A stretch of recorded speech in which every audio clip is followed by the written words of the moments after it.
Mental health is something that can make us do things that we don't want to do, like eating junk food, skipping the gym, staying in a job we hate, staying with someone we don't even want to be with.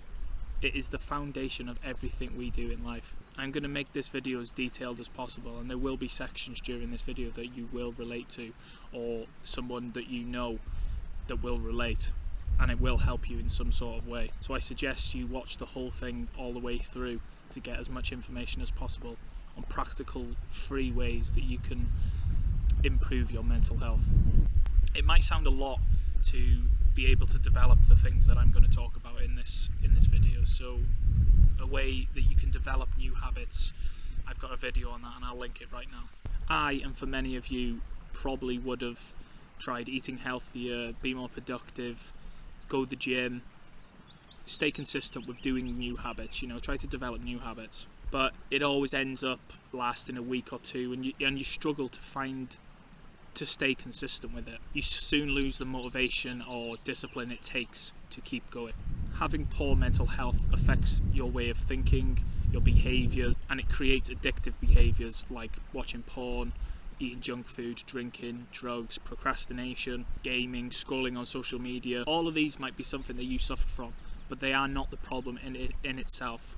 The problem in itself is your mental health. Procrastination, addictive behaviours, it's all a cause of poor mental health. You want to get better, you want to be able to study, you want to not get distracted so easily, you want to stop drinking, you want to stop smoking, stop all these bad habits, but you always find yourself falling back into them old routines and habits. You are not stupid, you are not lazy or a gamer, you are just suffering with poor mental health. Once you improve your mental health, you will soon find out that it's easy to stop drinking, it's easy to stop doing drugs, it's easy to do the work.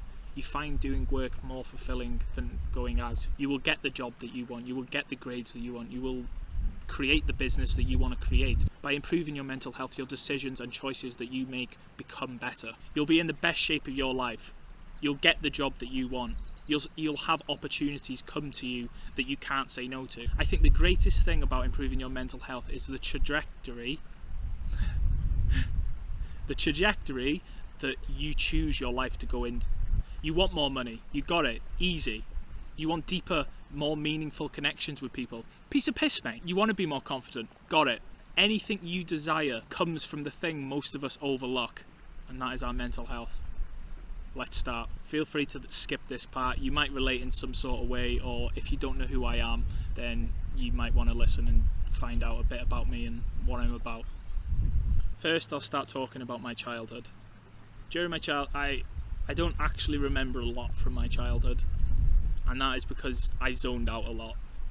That was because of the scenario and situations I was in. I was escaping reality, and that was I couldn't run away, I couldn't leave the house.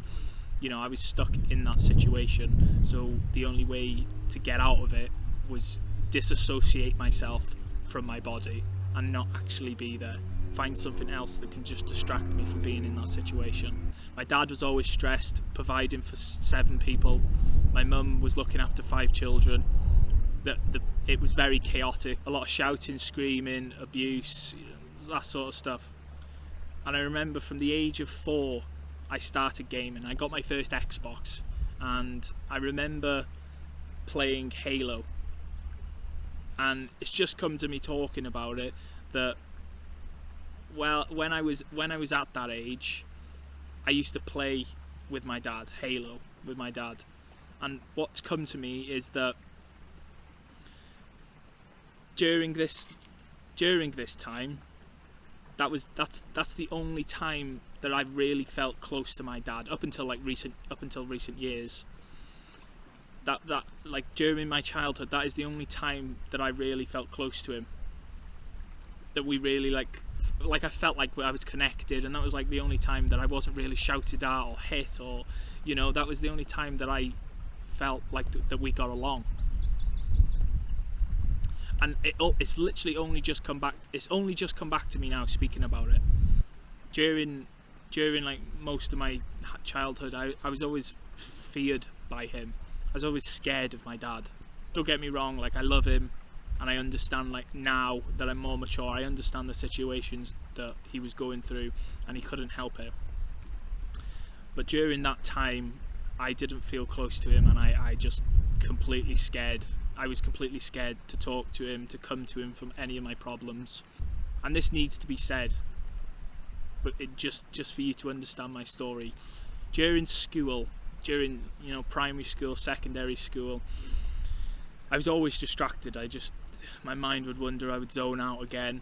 I wasn't interested in anything that was going on in school.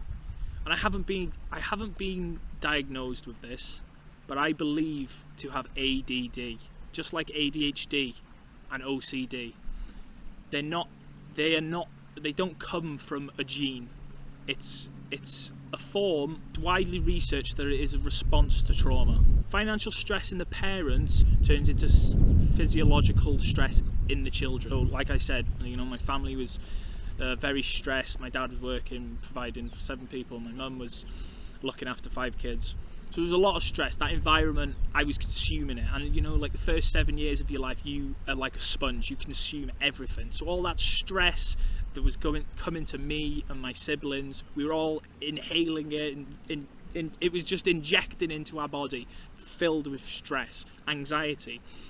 And OCD is a form of anxiety. You need to do something to distract yourself to get out of the situation that you are in. And it's just like ADHD. Your mind just goes off one, and you can't stick to something because where you are, you just can't think because you need to be out of that situation. ADHD and ADD, OCD, is a form of trauma. Is a response to trauma. The more sensitive you are as a child, the more you will take in. The more stress and your surrounding you will take in. I learned to not be myself, not be my happy my laughing, my loud self as a child. Every time I was myself, I was loud, chaotic, you know, as children are. I was told, don't be like this. I was shouted at for being myself, for being a child. This taught me to not be myself. It would annoy my dad, it would annoy my mum would ignore me, my dad would shout at me or slap me, something like that, along those lines. This taught me to not be myself. I was hyper vigilant all the time. I was always aware of what I was doing because I didn't want to be slapped. I didn't want to be ignored.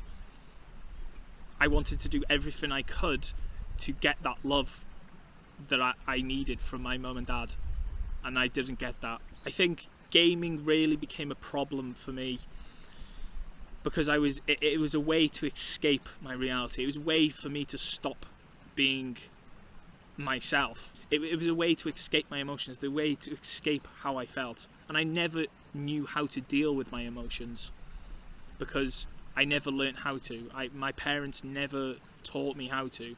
My dad would only show stress and anger. My mum would only retreat inwards. She wouldn't speak. She'd just go dead quiet and disassociate herself from that situation, and she had bad OCD, so it was just pure chaos.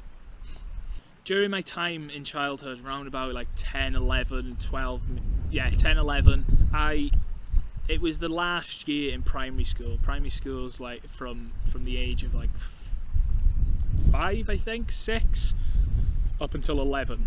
You spend about 6 years there, something like that. And this was my last year, and I was going up to secondary school. And there was this situation with what was happening in school was there was 3 groups in school, right?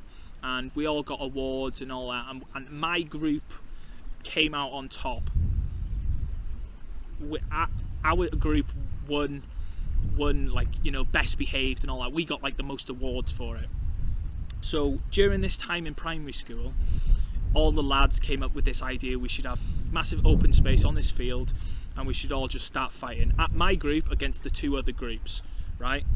And during this time, you know, we were all kicking each other, punching, whatever, or, you know, getting each other in headlocks, level 10 headlocks. I was on top of this lad, and I was beating him, I was winning him, you know, I was on top of him. One of his mates seen it. He comes over, pushes me off, gets on top of me, and gives me a black eye, and I can't see it. It's swollen. It's like that swollen that I just can't see out of it. It's punched me a few times in the head. I ended up going home. I think I actually went to hospital because of it, and I took some time off school. And from there, I really went inwards into myself. I started criticizing myself. I became an introverted person. I spoke less. I kept my feelings and my thinking to myself. And this is when gaming and eating really became a problem. Binge eating and binge gaming. Like, I would game endlessly. I would eat endless amounts, snacking constantly, drinking milk, thousands of calories of mayonnaise. Stopped going out as much. My addiction to gaming, like, it's all I thought about. Every time I was in school, when I was out with my family for a meal or something, I could not stop thinking about gaming. All I wanted to do was game. That was where I didn't feel unhappy, because I was just that disassociated with my feelings, and I was not present. It was the best feeling in the world. I didn't want to feel my emotion, and that's what gaming provided for me, an escape. Like I said earlier, I was never really shown how to be emotional, never shown how to show emotions. It was always anger, stress, or just be quiet and shut up and be yourself, you know? Shut up and don't say anything. So, and this was a way, every time, you know, every time there was some chaos going on in my house, I would just go quiet, shut up, game. And that's where, whenever conflict happened in my life, with whether it was in school, with a parent, with just a random stranger, I would shut down. That's what I learned to do. I would shut down, be quiet, not say anything. My mind would go blank. I literally couldn't speak. I couldn't think of anything. My mind was just completely blank, because as soon as that happened, I just disconnected from my body. I was in a constant state of fight or flight. That's why gaming became such a habit for me. It's because that was the only time I was behaving. That was the only time I was being quiet. It was the only time that I was actually enjoying myself. Well, I say enjoying myself, but I wasn't. I was just minding my own business, and I didn't have to worry about getting beat up, slapped, or shouted at. Like, any time I faced scary, hard, emotional times, anytime I was out of a relationship, I reverted back to gaming. That's all I knew how to do. There was a couple times in my life where I got rid of my PC, my Xbox, my PlayStation, whatever it was. I got rid of that, and I started to try and focus on the gym. And every time I didn't get the body, every time I got to the point where, like, I just didn't know where else to go next with my physique, I didn't know how to improve next, I was faced with an emotional time, like with the person that I was with, the girlfriend that I was with, I would always revert back to gaming. Throughout school and my whole life in general, really, I always thought I was dumb. Whatever I thought was wrong, whatever I said, whatever I did was wrong. Making mistakes was wrong. I couldn't make mistakes. I was told off for making mistakes. I was told off for being myself. Throughout my life, through teachers, friends, my parents, they all told me that I was wrong. I thought wrong. I couldn't be myself. I believed I was weak. I knew nothing. I couldn't think for myself. I couldn't defend myself. I've been told how and what to think my whole life. I wasn't interested in learning anything in school, anything out of school. I wasn't interested in learning anything, because I thought, what's the point? I know nothing. I'm useless. They are the self-beliefs that I instilled into myself from childhood and trauma and everything. I made that self-belief a true statement, and I will go into self-beliefs later on in this video. Another thing that I've noticed talking now about school, it's made me remember that the relationships that I was in up until like last year, I could never be on my own for longer than a month or two. I always struggled to be on my own. I got that lonely, that emotional and upset. I could never be on myself. I was craving that love and affection that I didn't get from my parents. I was craving it in other people, girls. I would get anyone, be with anyone just to get some form of love and affection. I was going after partners that loved me the way my mum loved me. It was familiar to me. It was comfortable. And when I was alone, it was uncomfortable. I didn't love myself, and I didn't know how to. It sounds a bit gay, but you have to learn to be on your own during difficult times. I could never do that. I needed a partner to give me empathy and emotional support that my mum used to give me. I didn't know how to be a man, how to deal with my thoughts and emotions. Now we're going to talk about my first ever job. During my first proper job, I had like shitty little jobs before this, but my proper job, you know, where you get taxed and everything, I was making some good money. I say good money, it was above minimum wage. So I was like, yeah, I'm getting all this money. I only work for 4 days. I get 4 days off. It's nice, it's comfortable. Then just before lockdown hit, I was 21 and I bought a house. I got a mortgage. At first I was like, yeah, I'm free. And now I'm out of my parents' house at last. But then I soon come to realise that I was stuck. I was stuck working for someone else for the rest of my life. Stuck paying bills. It was a liability, that house was. I was stuck working for someone else, and the rest of my family, like my cousins and everything, and my sisters, they are entrepreneurs. They've got their own businesses. So it's always been in the back of my mind to start working for myself, start doing something on my own. Now I'm stuck in this position, but I never believed that I was capable of doing so. I was in a toxic relationship during all of this, and for the first 6 months that I lived in that house, we would argue. I would bottle everything up until I exploded on her, shouting, screaming, slamming doors. We wouldn't speak for a few days, and that's just how it, you know, we made up, and then it would happen again a week later, a month later. It was very toxic, we were very anxious. We didn't know how to show affection. It was just not a good place to be. I ended up ending this relationship, and everyone knows during a breakup, at first it's proper hard, and then you get out of it and you're like, yeah, okay, it's time to get shit done. It's time to focus on myself. So I started focusing on myself. I started the gym again, started staying consistent, started eating a bit more cleaner. It hit me again that I was stuck. I was still stuck. I was still in that same position. I was still working for someone else. I was still unhappy. I still didn't have the body that I wanted. I still wasn't in the position that I wanted to be in. But now I'm lonely. I've got no one with me in a house. I'm all on my own in a house. The way I was living, like, my house was not really clean. It was a bit of a mess. Like, I was the only one living there, and then sometimes I would work overtime, so I was working 6 days a week, and I didn't have any energy because I was working nights to even clean. I couldn't be bothered brushing my teeth, having a wash. And then during lockdown, my tide passed away and my mum got diagnosed with Alzheimer's. This is where drinking and drugs really became a problem for me. Drinking was to give me the confidence and to be myself with girls, with random strangers. I could have deep, meaningful conversations with ease when I was drinking. I could be myself. And I couldn't do that when I was sober. I was completely shut off to anyone. I couldn't open up. I couldn't have deep conversations and have a laugh. And that's what drinking did for me. And then drugs, I was just doing drugs just because the people I was with were doing them.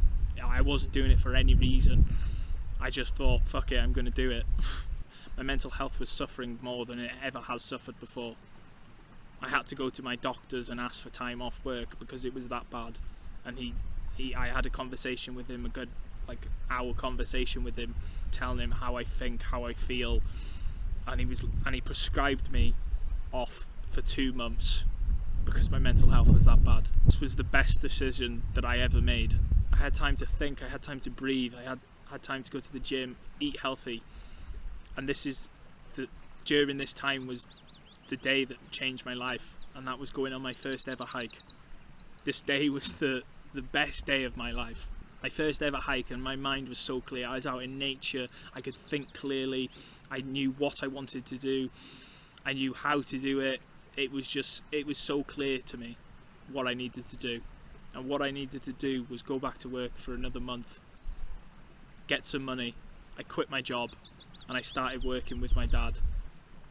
fixing computers, phones. I started journaling, reading, meditating, learning how to improve my mental health and my business. I had time to focus on things that I wanted to focus on, and it led me to where I am today, improving my mental health in practical ways like dealing with trauma, self-beliefs and exercise, etc., which I will get into during this guide. I can imagine if you've clicked on this video, you know what depression and anxiety is, so I won't speak about it too long. Depression makes it hard to do the things that you enjoy doing or know you should be doing. It's a vicious cycle. You don't have any motivation or energy to put into anything that you want to do, that you enjoy doing. No matter what anyone else says, no matter the people that around you that try to get you to do things, you just can't get out of that place you are mentally. There is one thing you should know about depression and anxiety. It is our body's way of telling us that something is wrong. The situation that you are in, the jobs, the relationships you are in, the way you are feeling, there is something wrong. The way I'm living is causing me to feel and think this way. And nothing will change unless you do. Depression is depressing of the emotions. You are depressing something, you are running away from something, you are avoiding it. You are not dealing with them reoccurring thoughts that is causing you to lose concentration, have brain fog, lack of energy. You can listen to as many motivational speeches as you want, you can listen to as many of my videos as you want. Your friends, family can tell you what to do, how to do it, but until you want to change, until you say enough is enough, nothing will ever change. And from that point onwards, your life will never be the same. You choose to stop running from whatever you're running from, dealing with the situations that you are in, that you are faced with. Until you do that, you will meet the same people, be in the same situations that you keep being in, think the same, feel the same. Easy to run away when we feel uncomfortable or emotional, because we have devices on us 24/7. It's easy to feel upset and then go onto YouTube or TikTok, find a funny video to make us feel a bit better and forget about that emotion. It gets to a point that it becomes addictive, and this is the point where it's dangerous and it becomes a bad habit and a cycle. This is where it becomes depression, depressing of the emotions. That emotion, that feeling that you're feeling will keep coming back until you deal with it, until you learn from it, until you learn how to deal with it. Until you learn how to deal with it, say to yourself, oh, how can I sort this out? How can I deal with it? Can I talk about it? It might be a hard conversation with your girlfriend, so can you have that hard conversation? It might be a job that you hate that's causing you to feel the way that you do. Just quit it. That stress that you are being put under by quitting that job, that worry of feeling, oh, I've got no money, I'm not going to get another job, that stress will make you try 10 times harder. That will make you put 10 times as effort in. That will give you energy to put effort in the interviews, to make that interview, to make the person that's interviewing you want you, because you are in a desperate situation. You need money to survive. You need that new job that's going to probably make you feel better mentally. You will try harder, and if that's the case, I want you to come back to this video if that happens, and I want you to thank me. Don't subscribe, don't like the video, but just thank me, and I would appreciate that. There are a few different types of anxiety. That I've got social anxiety, you might have panic disorder anxiety, or someone else might have OCD. It's different for everyone, and it depends on your past experiences of trauma. When I go into social situations, my heart rate rises, I get hot, itchy, fidgety, I can't think. Anxiety is a response that our body is meant to do. This is called the fight or flight response, literally meaning our body is preparing ourselves to fight or run away. It sends signals to our body, producing chemicals, preparing us for this situation, for scary, dangerous situations. It's what our body is meant to do, but we can get stuck like this for a long period of time, sometimes even our whole entire life. Usually this happens because of trauma or during childhood. It might cause you some anxiety getting into relationships because one of your parents left you as a child and you have abandonment issues. So every time you get into a relationship, this causes anxiety because you think they're going to leave you. I'm not saying that, don't take any offense to it, but this is a situation. It's different for everyone. The thing about anxiety, like I said about depression, it's our bodies telling us that something isn't right. Something needs to be dealt with. But a way you can reduce this response and make your body less reactive, less anxious, is by becoming more mindful through meditation. Self-beliefs have a profound impact on what we can and can't do in life. If I was still to believe that I wasn't capable of talking, if I still believed that I didn't know anything, I wouldn't have made the decision. I wouldn't have got out of my comfort zone to start making these videos. I had to change my whole perception of myself to be able to get out of my comfort zone and start making these videos. Even though I lost weight, and it was the smallest I had ever been, I lost 4 stone overall, I started gaining weight again. I started binge eating again because in my head I still believed that I wasn't worth anything. I didn't look good. In my head I still believed I was fat. If you still believe you're not good enough, you don't look good, you can't talk to anybody, whatever you believe will become a reality, will become true. We make it a true statement to make ourselves feel good. Even though it doesn't make us feel good, we like to think that whatever we think is true. We make it a statement. So if you think you're fat, you will eat to make that a reality. If you think you can't speak, you will not engage into conversations to prove that you can't speak to anyone. What we like to think, what we think is right. So by changing your self-beliefs, by changing how you see yourself, it will make you act and do things that make you right. If you think you are a gamer, guess what you'll do? You will game. How this can affect your mental health is you want to get better, you want to stop doing the bad habits, you want to stop gaming, smoking, whatever it may be. You want to stop doing that, but because you don't believe you can do it, you don't do it. You make it a statement. You revert back to smoking. You revert back to gaming, doing drugs. You don't do anything to make you better, to stop doing them bad habits, to prove yourself right. I think it's quite funny how a lot of us are living a life that we don't even want to live, that we're doing things that we don't even want to do, but by making a little change in the way that we think can change that entirely, can change our whole life entirely. What we think will dictate what we get and what we do. We get caught up with reoccurring thoughts, like what I thought yesterday I'm thinking about today. That's how we work. So by changing what I thought yesterday, I can change what I thought today.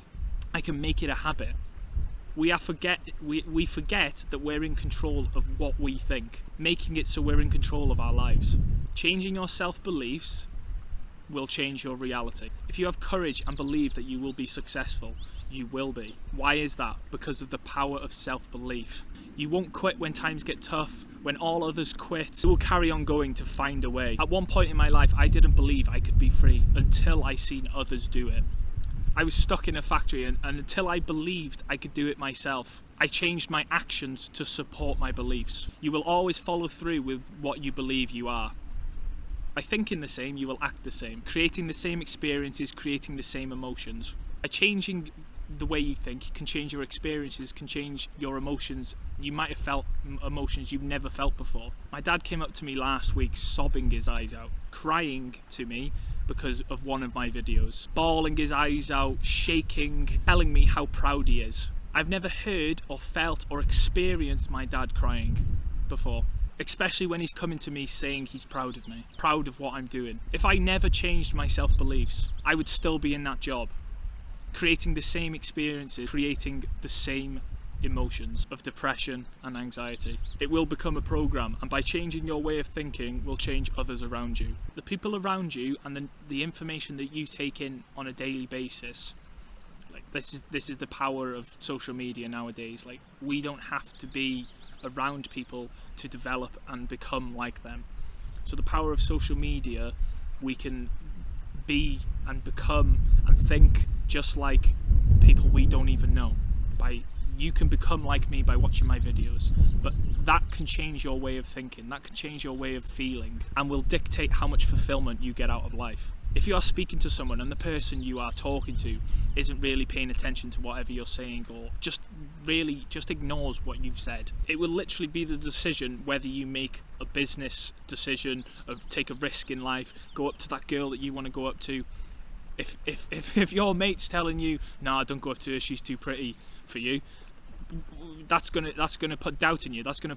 His self-doubt is gonna rub off onto you. They will start to act against you rather than support you. It will also dictate how authentic you can be. If you are with someone that judges you for everything you say or do, you will not act yourself. You will put on an act. You will betray this person that you are not, just so this person can keep liking you. The thing about friendships and the people you surround yourself with, it's hard to disassociate yourself from them, especially if you've been with them for years, you've known them from school. It's hard to get out of that. There's a sort of connection there that it's hard to get yourself out of that situation. But by surrounding yourself with new people, by making the conscious decision to go out and make new friends, put effort in with other people that you think that are going to be like you, they've got the same mentality as you, it will benefit you mentally in so many ways. You've probably heard this quote before, but you are the average of the 5 people you spend your most time with. And like I said, you can spend your most time with people on social media or in person. If you're with people who do go party and do drugs, do the bad habits, you will do that. They will tempt you to do that. When you're feeling emotional and not your best self, you don't make the best decisions, and you will tend to go and do them drugs, go out drinking. But if you are with someone that doesn't drink, that doesn't want to do the bad habits, when you feel that emotion and you find it hard to, you kind of want to go out and drink and waste time to run away from them emotions. If them people that you are friends with, that you are spending your most time with, if they're not doing that, if their way of doing it is talking about it or thinking about a business idea, that will rub off on you. You will start to think like that every day of your life. You will, when they have hard times, they'll come to you and you'll have the exact same experience. It'll rub off on you. The information that goes in will dictate how you feel and think. By having them close social connections, that people that actually listen to you, motivate you, give you ideas, you can give them ideas. You can have a genuine conversation and not feel judged in any sort of way. It's like a brotherhood, like a tribe. The mental benefits to having someone that really gets you, you can have that deep conversation with, it will improve your mental health tenfold. If you still don't believe me on how people around you affect you, how you think and feel and act, then think about back to when you were in school, the group of friends you were with, or not even people that are your friends now, but the people that you hung around with in school. You might not hang around with them now, but they're like a bit of a nasty person. They judge people when they walk past. They were judging someone's outfit. You start to think like that. Like the day after, you're the one that starts judging. The people around you have a great influence on how you think, feel and act. Think about having a habit of meeting up with your friends and having business talks, intellectual, deep conversations where you can improve your life rather than gossip or judging. You will improve your life. I don't even have to explain it. Like, just me talking about it now, you should know which one would you rather? Improve your life or fucking gossip about people? I know which one I would want. The hardest part about trying to find new friends and new surroundings, new people to hang around with, people that have the same mindset as you, that it's a lonely journey, and it will test you, and it will push your mental strength to the max. There are so many times where on this journey that I've done things on my own. I've done a lot of things on my own because I haven't got anyone to do it with. I've got my sisters, but sometimes they're working, they've got other things to do. So I just go out and do it myself. I don't let me not having anyone that relates to me, that gets me, I'm not letting that restrict me in any way. If I want to go travelling on my own, I'll go travelling on my own. If I want to go to Nando's on my own, I'll go to Nando's on my own. I've done these things. People think that's embarrassing. No, it's not. It's just I just haven't found anyone that gets me mentally, that thinks like me. And I'm hoping for these videos that I can find people like that wants to do things. But by being alone and by going through this experience, you get to you get better at being on your own. You know how to deal with shit on your own. It grows you in ways that you wouldn't get if you've never been on your own, if you haven't been on your own for an extended period of time. You have no one to fall back on when you embarrass yourself, when you fuck up speaking, when you, I don't know. You learn to deal with that, and it makes you 10 times more confident.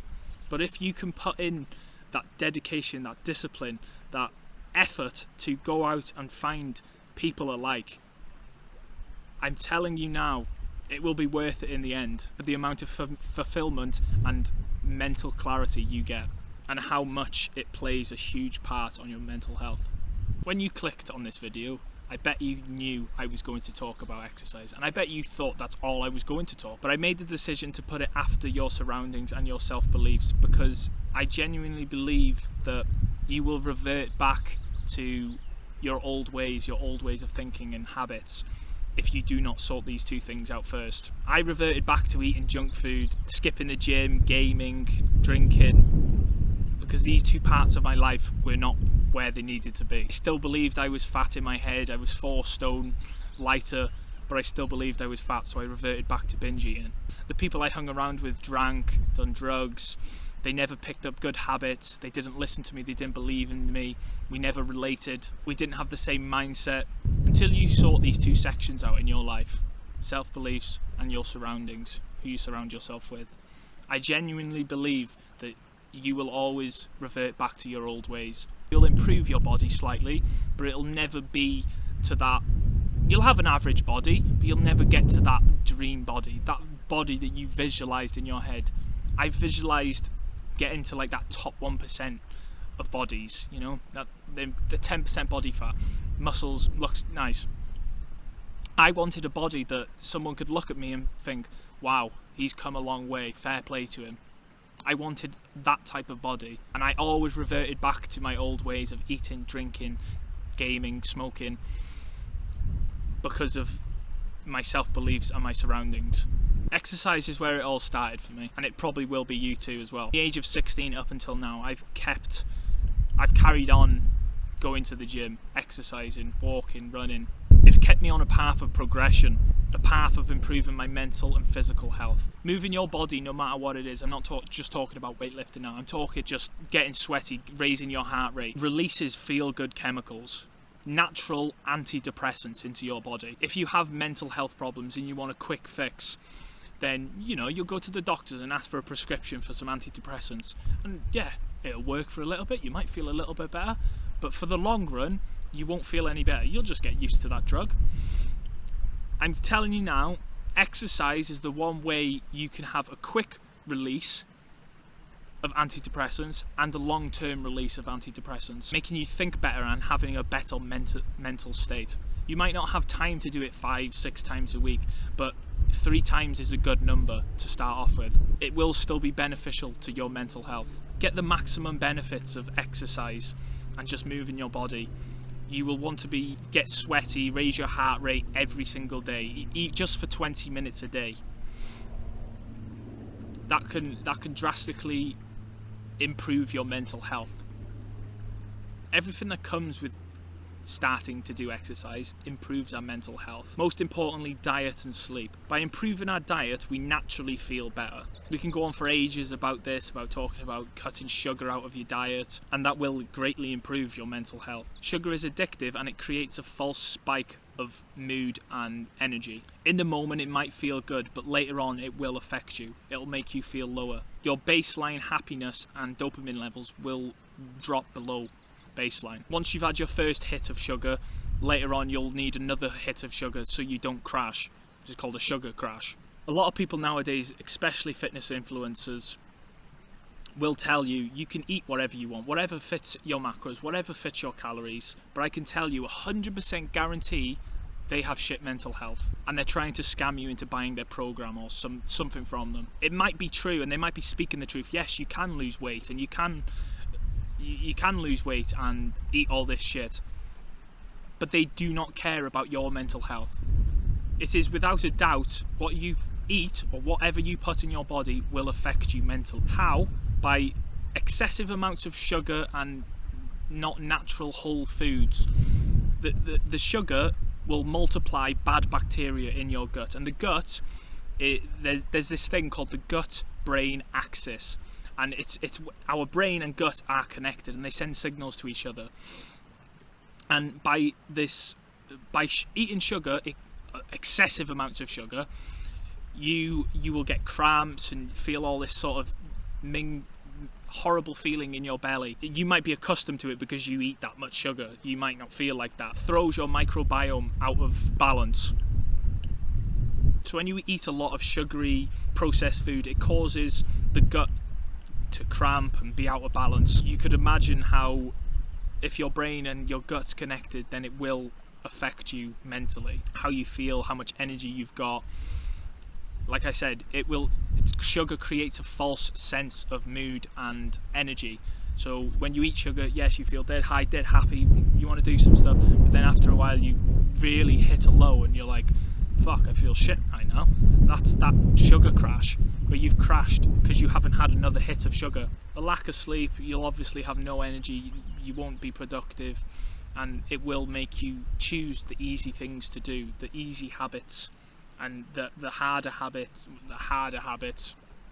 you will find harder to do. And harder to stay concentrated, harder to study, go to the gym, because you have no energy. Your brain when you sleep, this is when your brain rests. This is the most important time for your body, when it heals. You've heard this all before. There was this science experiment where this lad did it for some project in school, and he stayed up for 11 days. Didn't sleep for 11 days just to do this for his science project in school. And what came out of that, he developed, his brain couldn't function anymore. It didn't get the sleep that it needed. He had to go to hospital because of it. And now he's stuck like that. I think he's permanently stuck in a bed because he just can't function anymore because of sleep. That's how important sleep is. Losing 1 hour of sleep a day can actually cause us to develop diseases like dementia, Alzheimer's. You don't feel like, when we get less sleep than we should have, we don't feel like engaging into conversations. Conversations make us feel alive, make us feel connected, give us stimulation for our brain. And when we lack sleep, we don't have any energy to do the things that make us feel good. You could skip out on a conversation or an experience just because of the lack of sleep that you've had. You won't want to engage into that conversation with that random person that you don't even know, that will make you feel alive, not want to smile at people because of your mental health, because of your sleep. It's really hard to prioritize sleep. Like, a lot of us stay up, scroll on social media, and then we get 6 hours, 5 hours before, and then we've got to wake up dead early to go to work, school, whatever it may be. It's really hard to prioritize sleep, but it's the most beneficial thing you can do when it comes to your mental health. Our brains function a lot better. Sleep is probably one of the biggest things you can do for your mental health. Make sure that's a priority. When we set ourselves goals, we naturally get out of the state of mindlessness, being mindless. You have to actively put in effort and think, okay, how can I achieve this goal? What can I do next? You can concentrate on that set goal, and it allows you to not be mindless and get stuck on thoughts and emotions. If we do not have anything to aim towards, we sort of lose track of where we want to go in life, and we start doing random activities that don't benefit us in any way, or we start picking up bad habits like drinking. We find ways to distract ourselves, to waste time, so we don't get in our heads thinking about emotions. But it will be inevitable that the drinking and bad habits that you've took to distract yourself, eventually that will get boring, you will realise you're wasting time, and that will affect you mentally. We are goal-seeking animals. Our minds are constantly trying to think of ways to achieve goals, whether that's going on a date, getting the body that you want. There's all sorts of different goals that we want to achieve. Think about that time that you wanted to build your physique. You watched all the videos on food, nutrition, the right form, you made your own workout plan, and then you went out and put in all the effort you could. and truly focused on achieving that goal. When you did, how much did you learn? How much did you grow? How did you feel? I bet the best you've ever felt in your life. You were heading in the right direction. When we stop learning, stop growing, stop moving towards a goal, or have no goal there set, we have no pressure. We do what we please when we please. If you book a holiday in January for the summer, then you will have a deadline.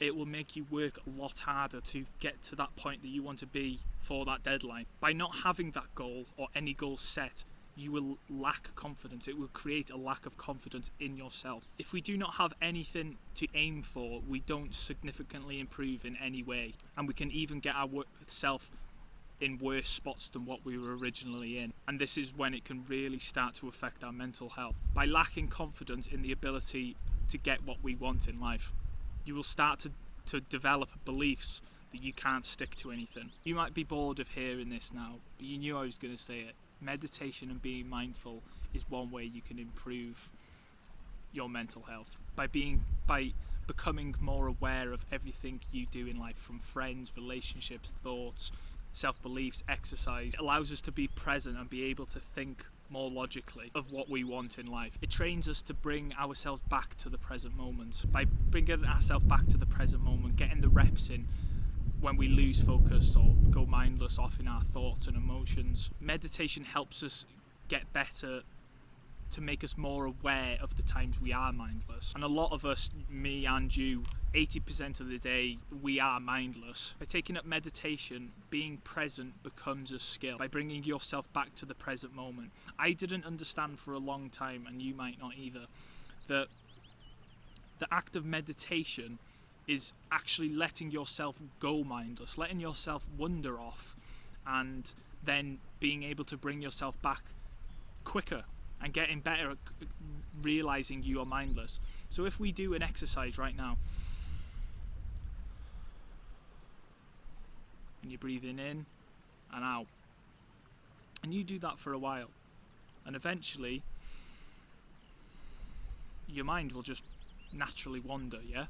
And me, for my situation, I was like, fucking hell, I can't do meditation. I can't think of nothing. It's impossible. And this is where I was beating myself up about it. So that realizing, breathing in, breathing out, whatever, your mind wanders off, and you think about, I'm thinking about that bush over there. It's a big bush. So when I go off and think about that bush, I realise I've thought about that bush. Then I'm like, no, I've got to start thinking about my breath. And this is why meditation is usually paired with breathing or something that in the present moment, like sensations in your body, that what you are feeling and what you are doing right now. It allows us to think about what is happening right now and let us concentrate on something other than whatever's in our head.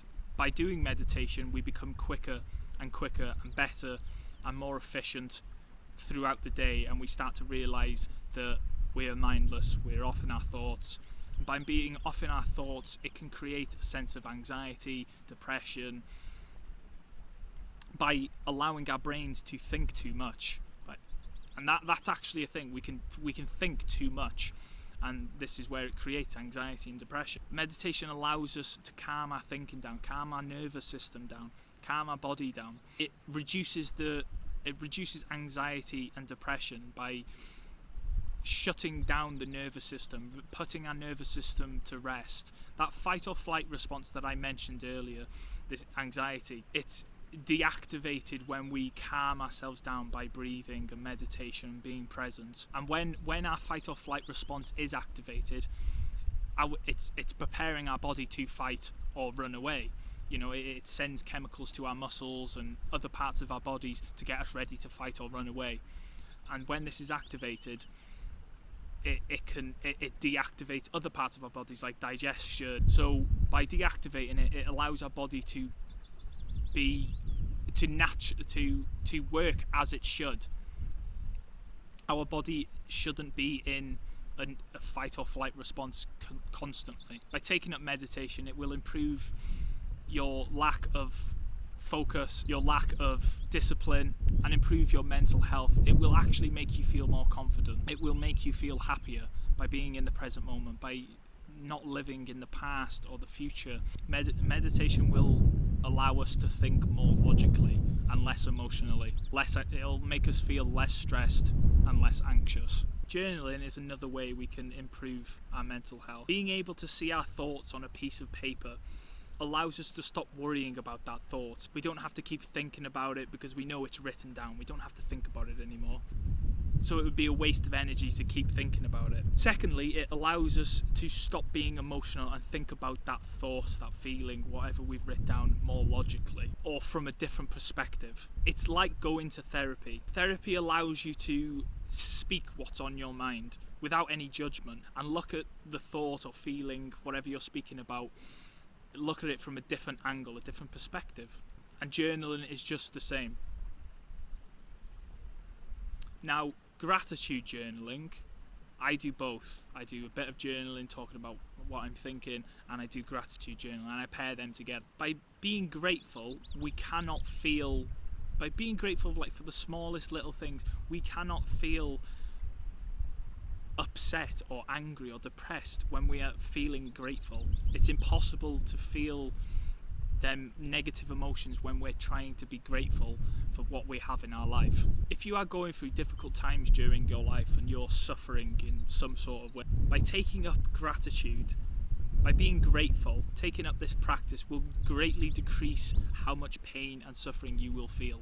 By writing down 3 to 5 things you are grateful for each day significantly changes the way you look at life. I used to be negative thinking about the situation with my mum, with her disease, Alzheimer's. There was times I couldn't even bring myself to speaking to my mum. Not because of anything she did or said, but it was just the amount of pain I felt from engaging in conversation and looking her in the eye and looking when she looks at me, like I can just see there's no emotion, there's nothing. She's not herself. She's not the mother I know. And that was very painful.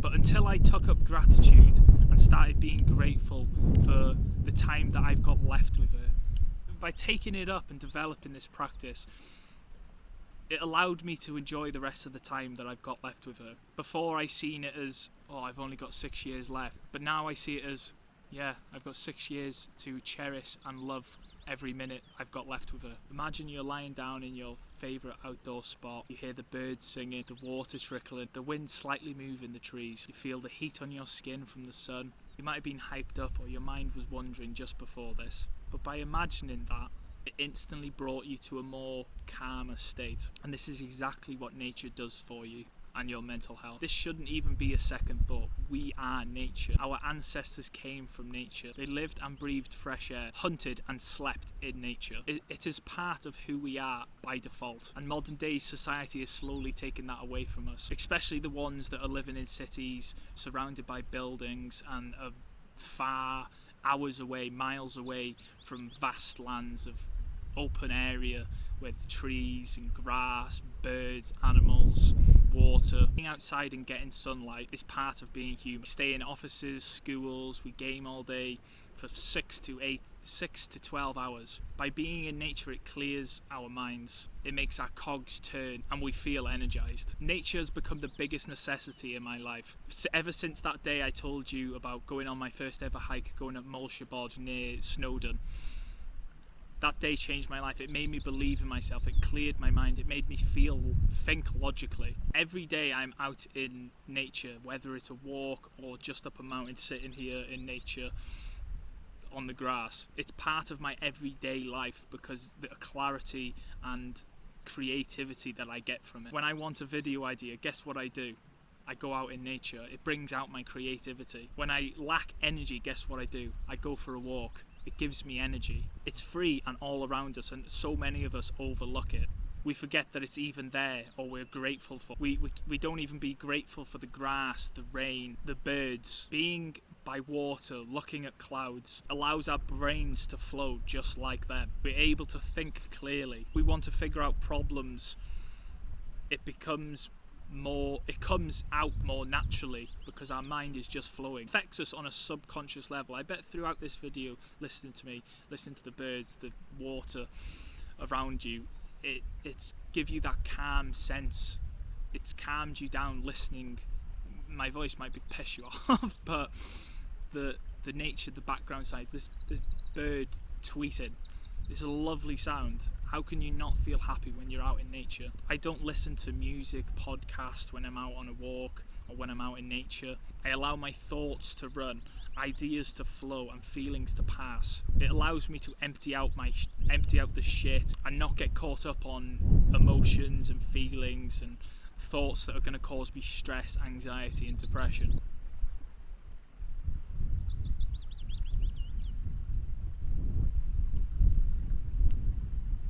Like just listen to that.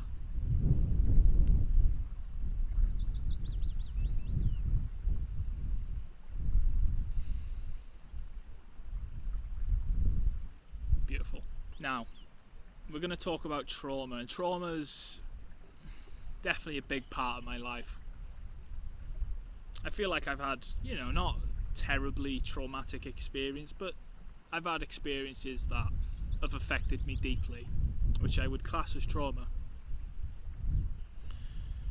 Trauma affects you on a really deep subconscious level, on everything we do, act, think. Like I said earlier, with being hit when I was 10, 11 in school, my dad hitting me, the stress that was in the house, that was very traumatic, especially for young kids, being shouted at, hit. That's a traumatic experience, and I couldn't imagine people going through worse than that. And that's affected me deeply, especially on a conflict level.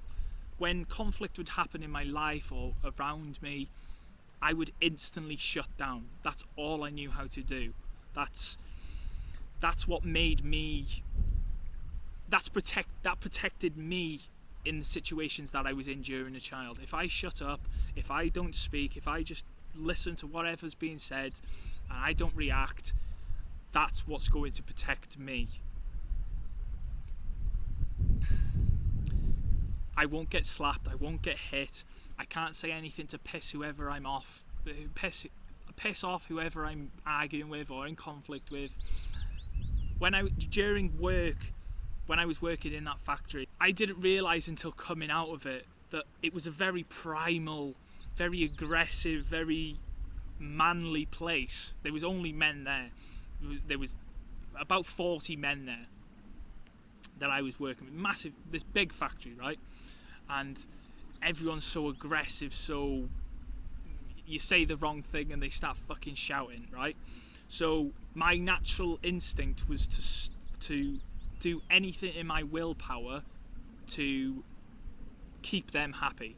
I didn't want to get in conflict, I didn't want to argue, I didn't want to fight. That was my natural response.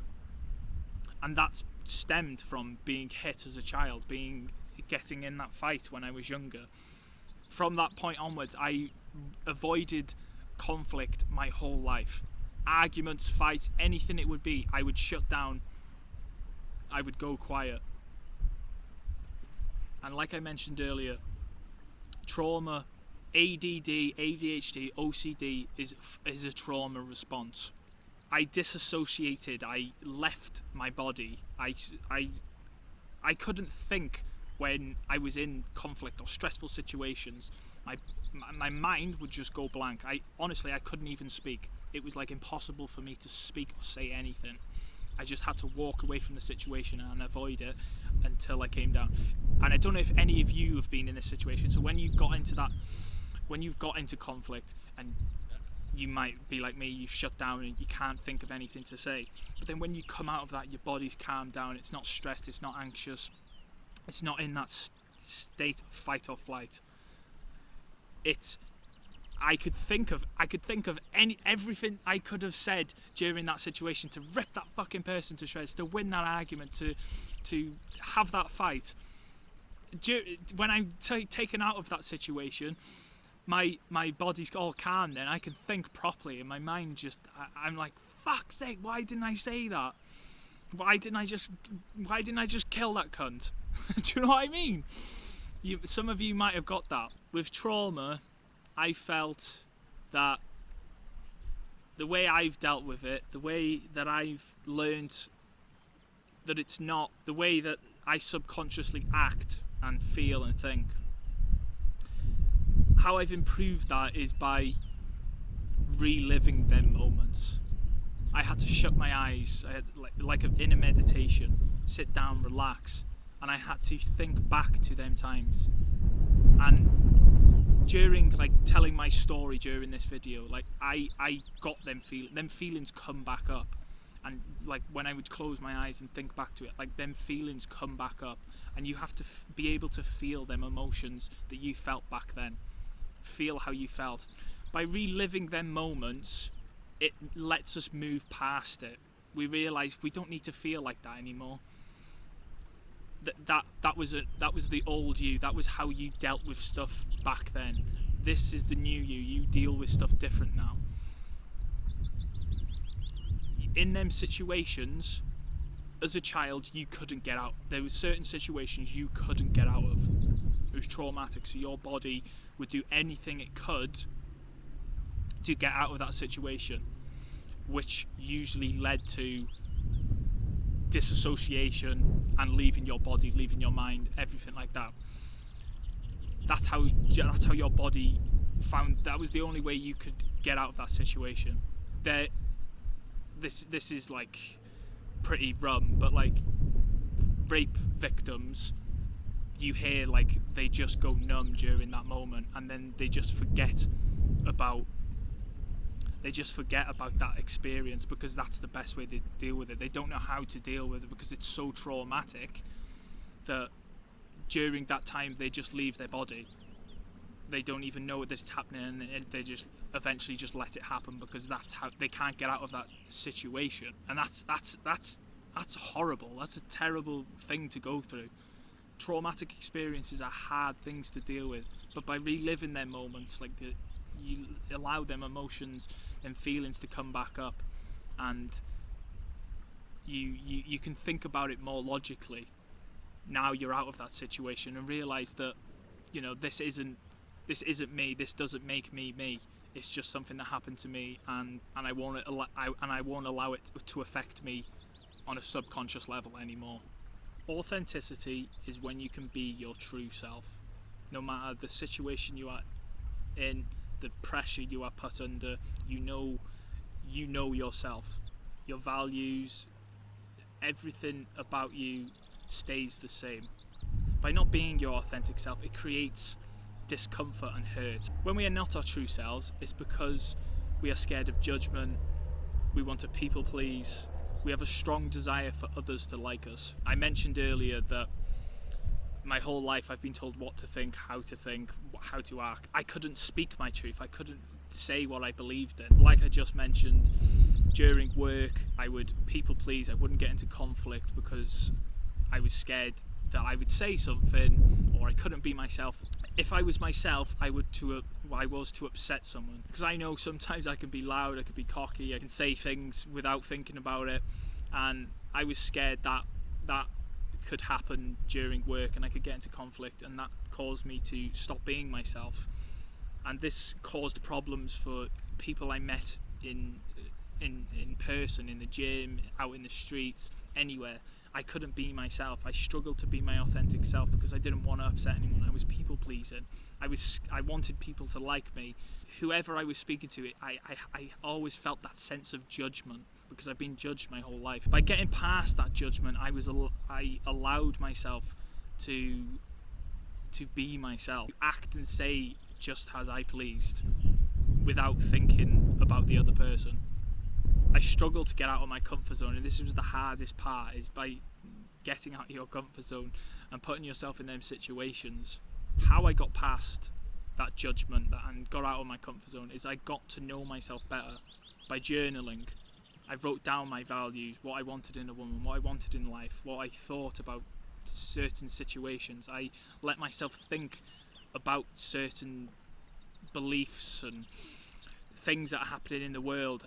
I got my own thought on them things, so I could give my own opinion, my own answers, me, my authentic self. I thought of jokes, and I learned what I liked and what I thought was funny, and I got to know myself better. My values, how I thought before this were whoever I was with, their values, their thoughts were mine.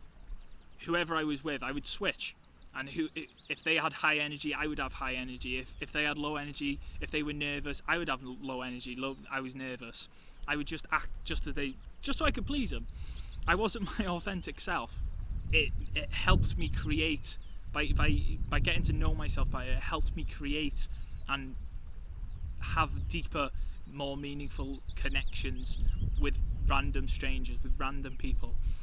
They liked the way I was thinking. They liked the things that I said. They laughed about the things that I said. They actually thought I was funny. They actually thought I was interesting. And this then really made me feel more fulfilled and affected my mental health drastically. I didn't even like saying or doing some of the things that I used to do because I was just acting as the other person I was with. This led me to an identity crisis. I went through a phase of dyeing my hair, shaving my head. I didn't know who I was. Do you? Do you know what your values are? Do you know what you want in life? Do you know what you want in a girlfriend? What you think about? Who are you? Do you know yourself? It led me to hanging around with the wrong people, dating the wrong girls, making the wrong decisions, living the wrong life. Authenticity is what us humans like. It makes us all different. We can do the same activity, and what comes straight to my head is bouldering, like rock climbing. We can look at the same problem on that wall, but we can have a different strategy on how we look at it and how we go up that wall. We have a different plan, and that's what's brilliant about being authentic, is you are not the same as anyone else, and that's what makes it beautiful. There will always be someone that likes you. You might like the way I say things, my accent, how I laugh, how I pronounce certain words. My mannerisms. It makes me me, and being me makes me happy. It makes us all feel fulfilled. When we lose our authenticity, our personality becomes dry, boring. You become an uninteresting person. You start to live the same life, act the same way, think the same thoughts. You stay in your comfort zone because being yourself is too much pain, too much judgment. Start taking risks. Start talking to strangers. Start something you've always wanted to start, and it will do some sexy things to your mental health. My conclusion. Mental health is the foundation of everything we've got in life. It makes us do things, don't do things. It allows us to be confident, not be confident. When we have good mental health, it affects us in so many ways, beautiful ways. And by taking up some of these practices, all of these practices, if you want to take these practices up, these things that I talk about during this video,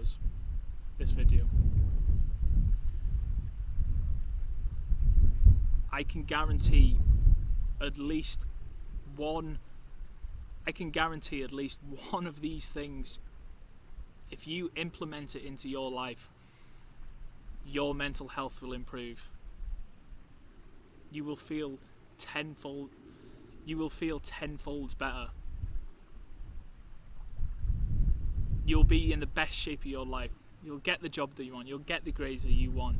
Anything you want in life comes from having good mental health, having the mental capacity, mental energy to create that in your life. If we do not have the energy, if we have depression, it gives us that lack of energy that it takes to do the hard things, to do what needs to be done.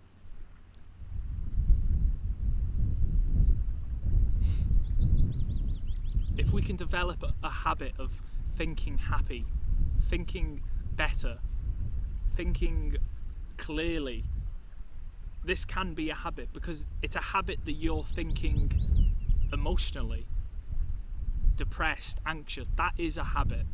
It's become a habit. It's come from childhood. It's come from just how your life has gone. You're watching this video because you struggle with mental health issues. You want to know how to improve it. And I'm telling you, take one of these practices, take some of the things that I've said during this video and implement it into your life. Because genuinely, I care about what your health is like, your mental health is like. I've struggled with it for a long time, and I'm in the best place of my life currently right now. I'm getting emotional just talking about it because of the experiences and the journey that I've come. Talking about my story earlier, it brought up them feelings and emotions of anxiety and stress, and I know what I've been through, where I've come from, and I want that for you. I want you to improve. I want you to have good mental health, because I know how much it's benefited me in every single way in my life. I'm more energized, I'm more happy, I'm more confident. I love life. I love waking up. I love waking up. I am so grateful to be alive today.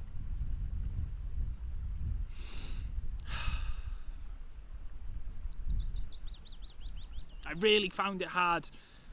I really didn't want to do this video today. My sleep last night wasn't the best. I think I got about six hours, and I wasn't feeling it. But being out in nature right now, this sun's beaming on my face, I feel fucking amazing now. This video's ended, and I honestly hope that this video makes a massive impact. It helps at least one person out there.